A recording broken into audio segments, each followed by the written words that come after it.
শনিবার দুপুরে গণ অধিকার পরিষদের সভাপতি নুরুল হক নূর সহ দলীয় নেতাকর্মীদের ওপর হামলার প্রতিবাদে রাজধানীতে বিক্ষোভ মিছিল সমাবেশ করেছে বাংলাদেশ জামায়াতে ইসলামী ঢাকা মহানগরী দক্ষিণ। রাজধানীর বাইতুল মোকাররম উত্তর গেটে এই কর্মসূচি পালন করা হয়।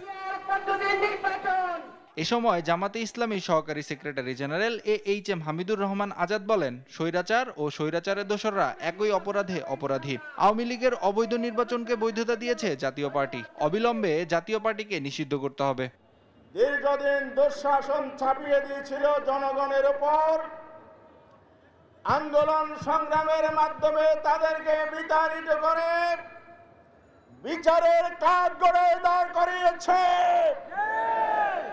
আজ তাদের দোসররা কিভাবে আস্ফালন দেখায় যাতে আজ জানতে চায় সরকারের। এদিকে বিকেলে বাইতুল মোকাররম জাতীয় জামে মসজিদের উত্তর গেটে আয়োজিত বিক্ষোভ সমাবেশে ইসলামী আন্দোলন বাংলাদেশের মহাসচিব অধ্যক্ষ মোহাম্মদ ইউনুস আহমেদও জাতীয় পার্টি নিষিদ্ধের দাবি জানান। আমরা মনে করি দেশকে নিয়ে ষড়যন্ত্র শেষ হয়ে যায় নাই, এখন ষড়যন্ত্র চলমান, কিন্তু আমরা এদেশের মানুষ এই ষড়যন্ত্র বাস্তবায়ন হতে দিব না। নাইম আফসান, দেশ টিভি, ঢাকা।